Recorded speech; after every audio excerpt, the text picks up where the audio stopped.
Good Shabbos again. And it's hard to believe that our beloved state of Israel celebrated its 72nd Independence Day this past week. The state of Israel has faced seemingly insurmountable odds throughout its 72-year history, from its hostile neighbors to its vast desert terrain, to its unique demographic makeup. The Jewish state has had to overcome countless obstacles, and yet it has emerged as a light unto the nations. The Jewish state is now under and a member of the exclusive Organization for Economic Cooperation, has hundreds of companies listed on the NASDAQ, and its expertise, technology, humanitarian assistance, and defense strategies are utilized by countries on every continent. Israel's high-tech civil innovations have left an important mark on homes, offices, and businesses around the world. And Israel has done remarkably well in the battle against COVID-19. It's often been complimented by experts throughout the world and being one of the best places to be during this crisis. Its workforce is slowly being allowed to return. Stores are reopening, and next week, some schools will be reopening. In our day and age of the startup nation, it's easy to take Israel's existence for granted. It's like we're still living in the days after Israel's decisive victory in the Six-Day War of 1967, when pictures from Israel's victory captured how many Jews felt around the world. Immensely proud, seemingly in control of our own Jewish destiny, and fully confident in Israel's strength, resilience, and continued existence. Increasingly, we have seen younger generations who seem to take Israel's existence for granted, as though it is just a fact of life that could not be otherwise. After all, for nearly 2,000 years, we did not have a state of our own. Do we not have enough awareness that Israel's survival has never been guaranteed, that it continues to be threatened by external enemies that seek to wipe it off the map? No other country in the world faces the continued threats that our beloved state of Israel faces every single day. Can we remember to take nothing for granted? Nothing is guaranteed. Perhaps some wisdom from our tradition can help.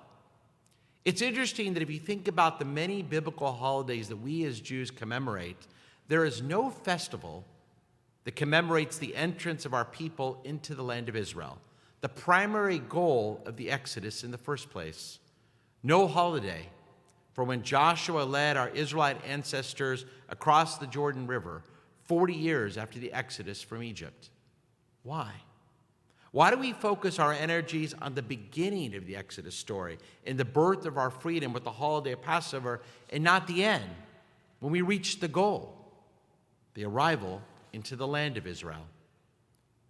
My colleague, Rabbi Shoshana Cohen, offers a great insight. The answer to this question is stated most powerfully in the 7th chapter of the book of Deuteronomy. There, Moses is recounting the experience of the Jews in the Sinai desert, from their having been fed manna from heaven to their entrance into a land flowing with milk and honey. The land is considered a good land. There will be plenty of water when they eventually enter, bread, fruits, even precious metals. However, it is at this moment, with all its abundance and goodness, that the people who should be praising God for all of their good fortune instead say, "My power and my strength of my hands have produced this wealth for me." The people quickly forget where their blessings come from. This astute observation of human nature explains why we as Jews tend to celebrate the beginnings and shy away from the ends. Beginnings hold a lot of potential, whether it be a birth, a wedding, or Passover. We get together at that day of birth to try to set the right path, to recognize the many challenges that lie ahead and the enormous potential for greatness.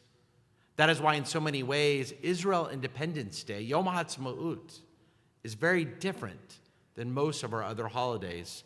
In our yearly holiday cycle, it is rare that we commemorate a time when the end goal has been achieved.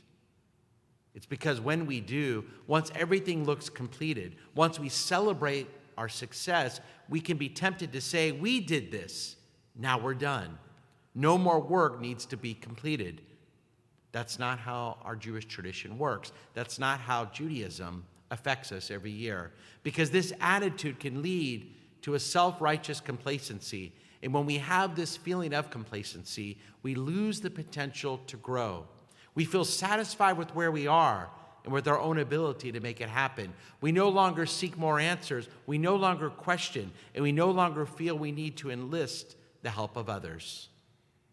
That's the greatest danger of all of success. When we forget the warning of Deuteronomy chapter 7, we're bound to find disaster. My friends, no matter how strong Israel is today, and it is strong, let us never become complacent. Let us never take our Jewish homeland for granted, and let us never think of Israel Independence Day as the end of the story. The hard work, the holy work, the vital work is far from complete. Yes, we can celebrate the accomplishments, but only if we realize that there's still so much more potential. We as Jews are part of one of the oldest religious civilizations on earth, a people who can trace our roots back to the Bronze Age. Why are we still here? I believe one of the reasons we are still here because we have constantly reinvented ourselves, forging new rituals, writing new commentaries, and always adapting to a shifting world, never remaining fully satisfied. That is our koach. That is our strength. We are both timeless and of the moment, both deeply rooted and free to continue to grow. Rav Kook, Israel's first chief rabbi, taught that in every generation, it is our sacred obligation to make the old new and to make the new holy. As Medinat Yisrael, the modern state of Israel, reaches its 72nd birthday, may it continue to make the old new and to make the new holy. To find inspiration in its past as it seeks to create an even brighter future. As lovers of Israel, as we continue to play our part, can we do the same? To celebrate the past success of the U.S.-Israel partnership while creating new, dynamic, and even stronger bonds. Because we as American Jews are still needed to provide support for a country that is really just beginning. Tonight, on this Shabbat, is a night to celebrate while we're remembering there is still so much more work to do. Now, my friends, let us pray to offer our gratitude to God that we live in a time where we can help a Jewish nation in our historic homeland. Enjoy the following that honors one of the great musical pieces of our world-renowned and beloved Cantor Meir Finkelstein.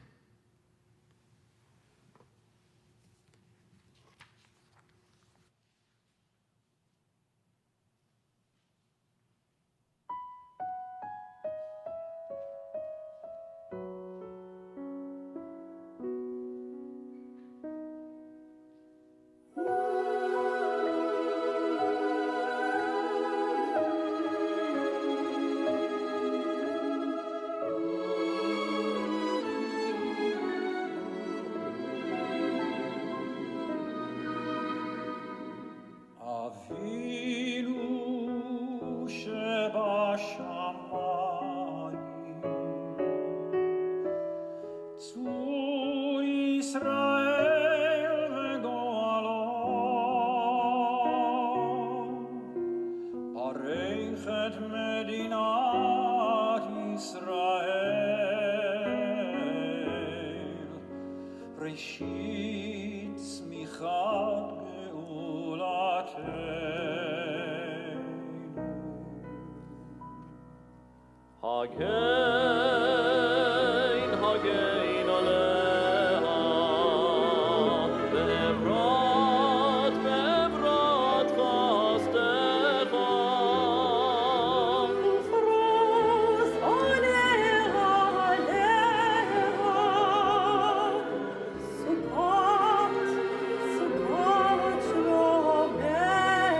Shalom.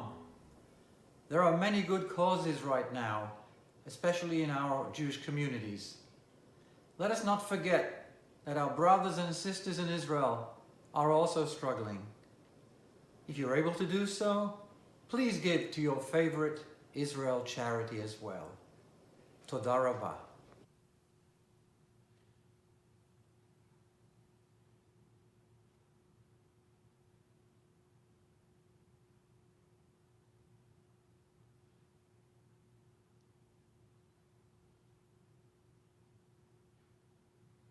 Avinu Shabbat Shamayim, stronghold and redeemer of the people Israel, bless the state of Israel with peace and its inhabitants with lasting joy. And let us say,